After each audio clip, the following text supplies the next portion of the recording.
Good afternoon, everyone. This is Kerrie from Conversations at Kerrie's Korner. I have been out for a few days. Unfortunately, I've had a loss in my family, very traumatic, difficult time in the last few days. And so I have not been on my normal schedule with my podcast, and I do apologize for that. I do try very hard to keep on a really good schedule. Today we're going to talk about a subject that is going on right now.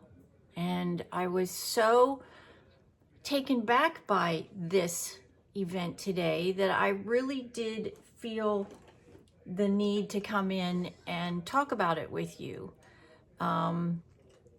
It's one of those moments that all Americans, I think, are really struggling with. And sorry, my lips got really dry there for a second. And I think it's important that we talk about this a lot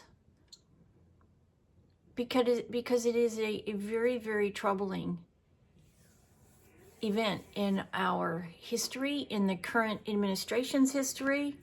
And I think that Americans want some accountability because of the lack of action.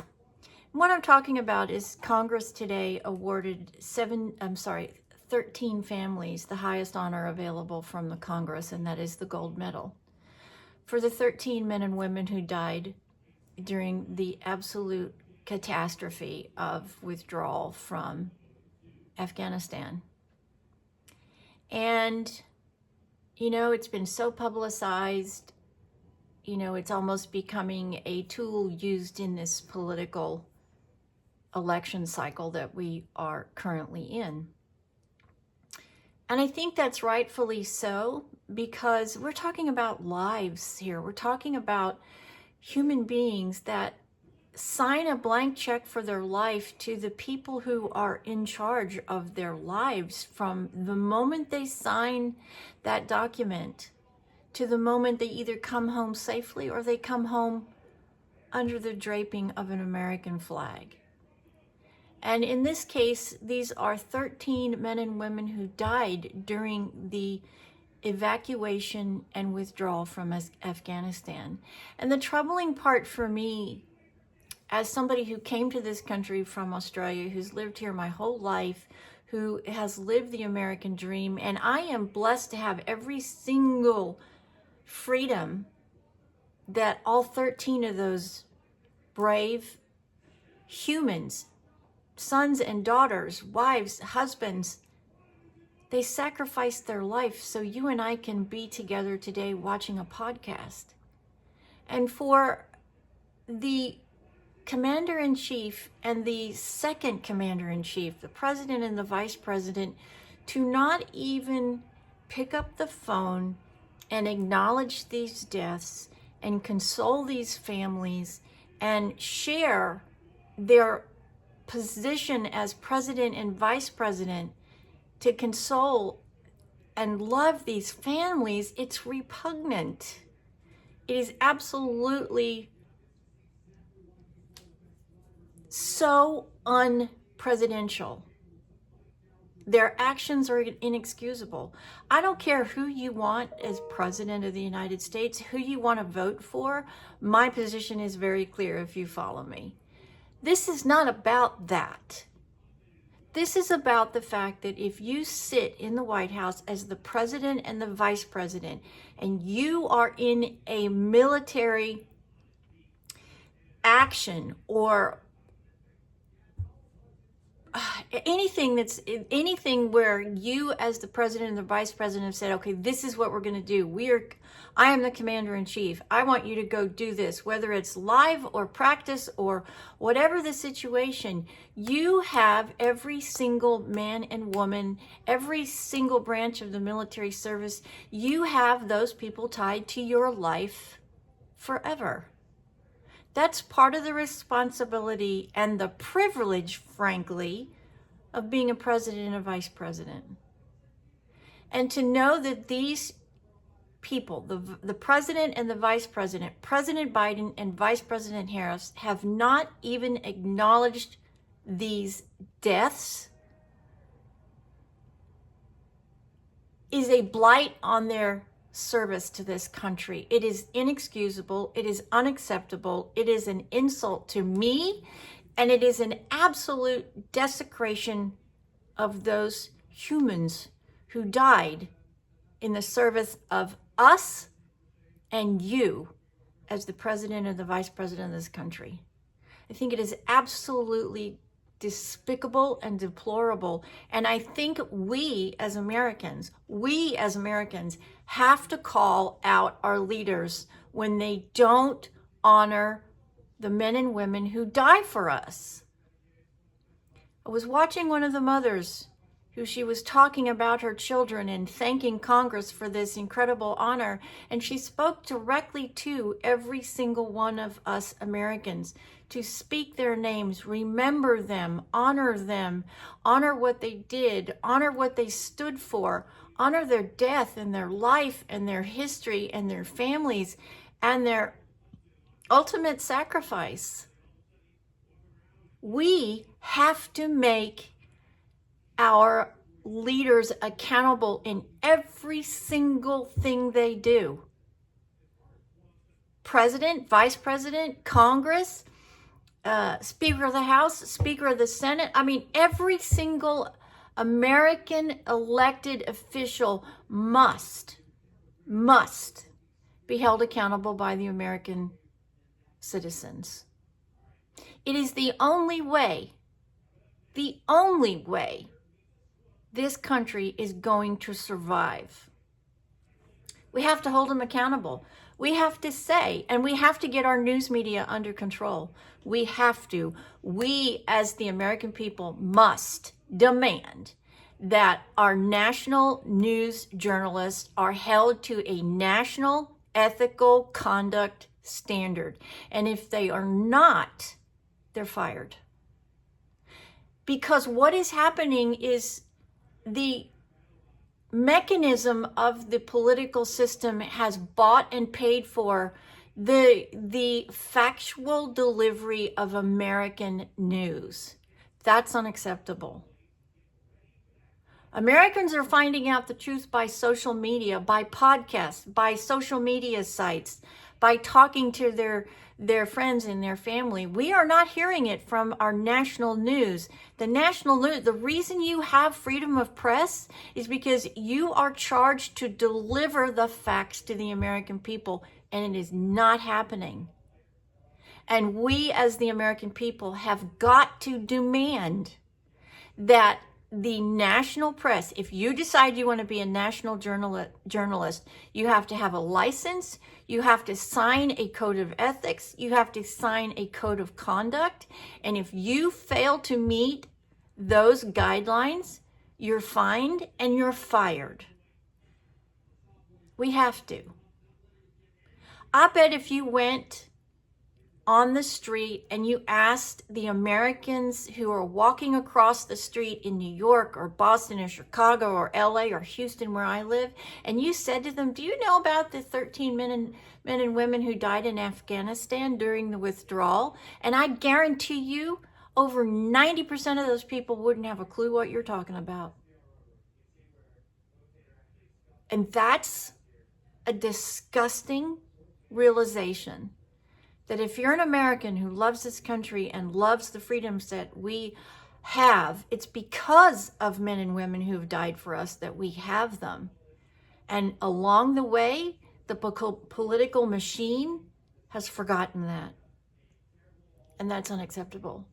Because then every one of those men and women who've died have died in vain. And if that's what happens, our society will fall. Our society will fall. She asked every American to say their names, to honor them, to honor their history, to honor them as sons and daughters and wives and husbands and Marines.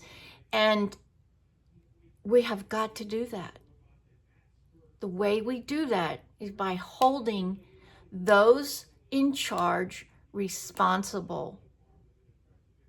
The president and the vice president have got to come out and discuss why they have not even picked up the phone and acknowledged these men and women who died 3 years ago. How dare you dishonor their memories because it's a political mark on your record. You decided to run for these offices, you have to take the good and the bad. Just like everything we do in life, there's consequences. You cannot use the news media to sweep away your mistakes. And that's what's happening. And we as Americans have got to say, enough. Enough. A human life has no price tag. It's irreplaceable.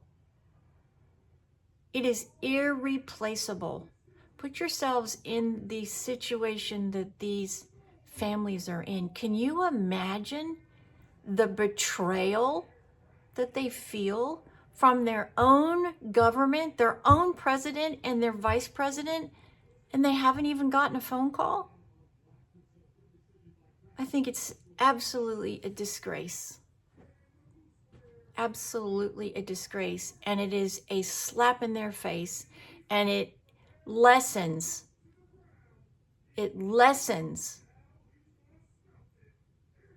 every single death that has happened because they failed to acknowledge these men and women.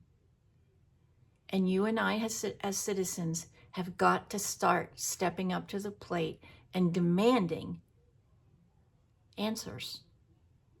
After all, these are elected officials. These are people that are elected by the people. We are the final say. We are the boss.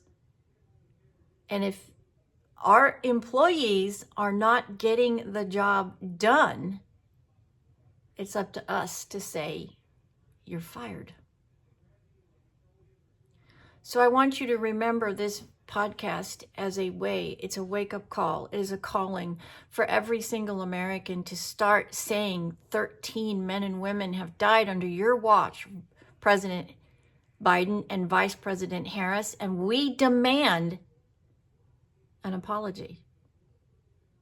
We demand that you call these families and acknowledge this ultimate sacrifice, regardless of what happens to your political career because of it. Because there is no price greater than sacrificing your life for your country. And that's what they did. And how dare you ignore it? How dare you?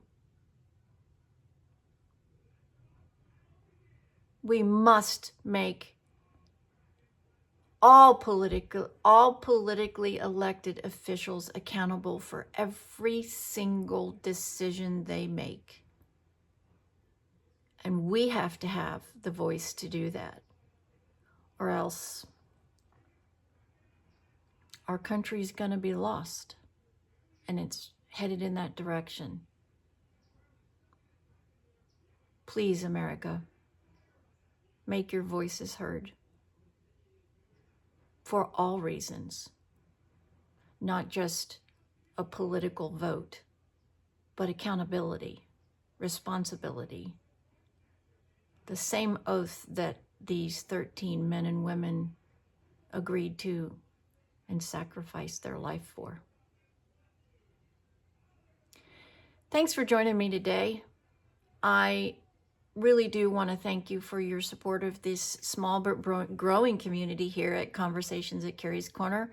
This is a place where I hope to generate conversations, because we as a society, as a country, we have got to get back to talking to each other, listening to each other, respecting differences, and respecting your position, my position, and starting dialogue and conversation, because that's where real change can happen.